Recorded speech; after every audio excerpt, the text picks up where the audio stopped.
बिस्मिल्लाहिर्रहमानिर्रहीम। अस्सलाम वालेकुम नाज़रीन, मलिक इजाज़ गाय टीवी की जानिब से एक नई वीडियो के साथ हाज़िर हूँ। आज मैं मौजूद हूँ एक कैटल फार्म पर, जहाँ फार्मर से इस कैटल फार्म की तामीर, जानवरों की ख़रीद फ़रोख्त और मुनाफे से मुतल्लिक़ इंटरव्यू करूँगा। इससे पहले कि हम इंटरव्यू का बाकायदा आगाज़ करें, वो नाज़रीन जो भी मेरे चैनल पर नए हैं वो सब्सक्राइब के बटन पर क्लिक करके चैनल को सब्सक्राइब करें और साथ घंटी के बटन को दबाएं ताकि अगली दफ़ा जो भी वीडियो अपलोड करूं इसका नोटिफिकेशन आपको मिल सके। वीडियो को लाइक और शेयर ज़रूर कीजिएगा। चलें इंटरव्यू का बाकायदा आगाज़ करते हैं। अस्सलाम वालेकुम जी। वालेकुम अस्सलाम। मलिक साहब, नाम क्या आपका मुकम्मल? मेरा नाम इमरान तालिब है जनाब। इमरान साहब, आप ये फार्म कब से चला रहे हैं? ये तकरीबन अरसा 10 साल से चला रहे हैं। अच्छा, तो इसमें आपने कौन कौन से जानवर अभी जो आपने फार्म पे रखे हुए हैं? ये हमने अभी जो है ना बच्चे और कट्टे रखे हुए हैं यहाँ पे, तो उनका हम काम करते हैं, बच्चों और कट्टों का। वैसे ज़्यादातर हम बेसिकली 3 महीने वाला फ्लॉक करते हैं और जो हमारा मेन फोकस है वो कुर्बानी के कामों का है। अच्छा, ये जानवर आप कहाँ से परचेज़ करते हैं और तकरीबन कितनी उम्र का जानवर परचेज़ करते हैं? ये हम मुख्तलिफ़ मंडियों से परचेज़ करते हैं, जैसे मुल्तान की बेसिकली तो मुल्तान से करते हैं, दूसरी मंडियों से भी मिल जाता है और वहीं से परचेज़ करते हैं। और सेल जो है, सेल हमारी उधर लाहौर स्लॉटर हाउस वगैरह में ज़्यादा होती है। अच्छा, ये तकरीबन आप कितने का ख़रीदते हैं और कितनी उम्र का जो बछड़ा या कटड़ा है, ये कितनी उम्र का आप ख़रीदते हैं? ये हम जो है ना लाइव वेट के हिसाब से लेते हैं। तकरीबन उस वक्त ये 200 kg का होता है और उसके बाद हम इसको 3 माह में 300 kg का करके इसको फिर सेल कर देते हैं वहाँ।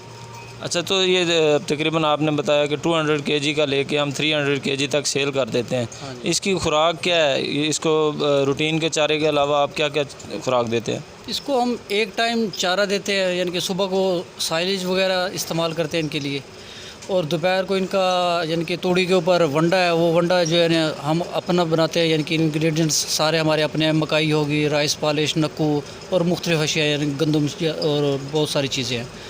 दोपहर को वो यूज़ करते हैं और शाम को जो है ना सब्ज़ चारा इनके लिए इस्तेमाल किया जाता है। वंडा आप बाज़ार से ख़रीदते हैं या उसके अलावा कोई उसका है अपना साइलेज? तो आप अपना बना रहे हैं, वंडा भी आप खुद अपना बना रहे हैं? हाँ जी, वंडा भी हम अपना ही बनाते हैं।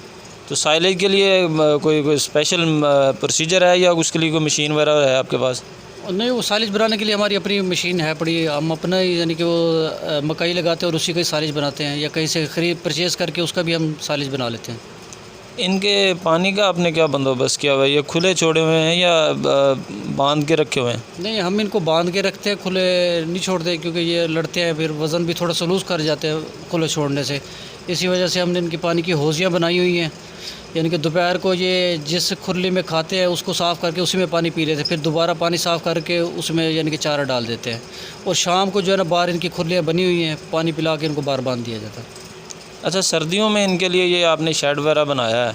हाँ जी। तो इस शेड का कितना तकरीबन ख़र्चा है, या टोटल जो फार्म बनाया हुआ है आपका, इसका रकबा कितना है? ये तकरीबन 2 एकड़ रकबा है इसका जी। अच्छा, और ये टोटल ख़र्चा तकरीबन, ये एक तो ग्राउंड है और उसके अलावा जो शेड वगैरह है उस पर कितना आपका ख़र्चा आ गया है? ख़र्चा तकरीबन 1 करोड़ प्लस का ख़र्चा है तकरीबन इसका। तकरीबन आपने ये कितने अर्से पहले बता रहे हैं बनाया हुआ फार्म? ये फार्म हमने तकरीबन 10-1 साल पहले, मोटरवे आई थी हमारे घर के साथ, मोटरवे में रकबा आ गया था। पहले फार्म दूसरी साइड पे था, फिर उसके बाद हमने इधर शिफ्ट किया। पहले हमारे पास डेयरी का काम था, फिर हमने यानी कि यहाँ पे फैटनिंग का काम शुरू किया। अच्छा मलिक साहब, ये बताएं कि ये आपने बताया कि हम बछड़े और कटरे दोनों डाल रहे हैं। बछड़ा आपको तकरीबन 200-250 kg वाला कितने का मिलता है और कटड़ा जो है वो कितने का मिलता है? ये बछड़ा जो है ना हम 200 का जो लेते हैं वो तकरीबन हमें 30 से 35 हज़ार तक का मिलता है, वो 200 किलो वाला। और उसको हम तकरीबन मैक्सिमम उसके ऊपर 10 से 15 हज़ार ख़र्चा आता है, यानी कि 3 माह में। तो उसको हम 50-55 तक यानी कि आगे फिर सेल कर देते हैं।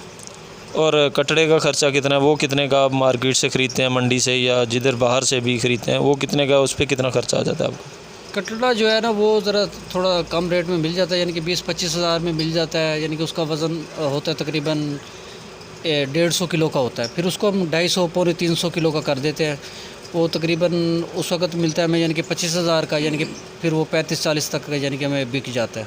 40-42 बस इतना बिकता है। अच्छा, इनको कोई बीमारियों वगैरह का भी कोई ख़दशा होता है? हाँ, बीमारियाँ हाँ जी हैं जी, इनकी वैक्सीन मुकम्मल जो है ना इनकी करानी पड़ती है। हर बार जो है ना इनकी वैक्सीन होती हैं, तो वो वैक्सीन मुकम्मल होती है। मुख्तलिफ़ बीमारियाँ यानी कि मुँह खुर की बीमारी हो गई, फुट एंड माउथ की हो गई, और उसके अलावा जो है ना वो और भी बहुत सारी बीमारियाँ हैं।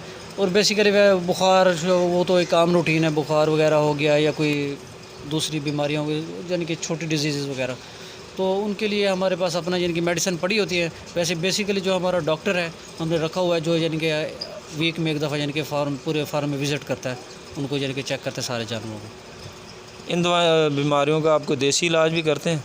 नहीं, देसी इलाज नहीं करते, देसी हमें पता भी नहीं है और हम करते भी नहीं हैं, क्योंकि वो टाइम वेस्ट ज़्यादा है और यानी कि वो नहीं है उसमें। अच्छा, ये आपके फार्म की कैपेसिटी कितनी है? आप एक वक्त में कितने जानवर डाल सकते हैं इसमें? कैपेसिटी हमारे फार्म में तकरीबन 250 जानवर की है। अच्छा, 250 जानवर एक ही दफ़ा डालते हैं या उनमें कोई गैप रखते हैं? एक खेप डाल के 1 महीने के बाद दूसरी खेप भी डाली, या तीसरे महीने के बाद एक और खेप डाल ली, ताकि दरमियान में सेल में कोई गैप ना हो? हम जो है ना तकरीबन इस तरह करते हैं कि एक खेप डालते हैं, उसके फ़ौरन 1 माह बाद दूसरी खेप डाल देते हैं, फिर तीसरे माह बाद एक और खेप डाल देते हैं। जब तीसरे माह एक खेप डालते हैं तो वो पहली खेप निकल जाती है, पीछे से फिर दूसरी तैयार हो जाती है। वो यानी कि हर माह के यानी कि हमारा साइकिल चल जाता है इस तरह, यानी कि 3-3 महीने के सर्कल के हिसाब से इस तरह चलाते हैं हम। अच्छा, 250 टोटल 3 खेप में आप डालते हैं 250 जानवर? नहीं, हम तकरीबन 50-50 के डालते हैं, 250 के नहीं पहले नहीं डालते, क्योंकि आगे फिर थोड़ा सा सेल में मसला पड़ता है ज़्यादा, यानी कि वो तो जानवर इस तरह 50-50 जानवर ज़रा इजीली तौर पर हमसे यानी कि वो सेल हो जाते हैं।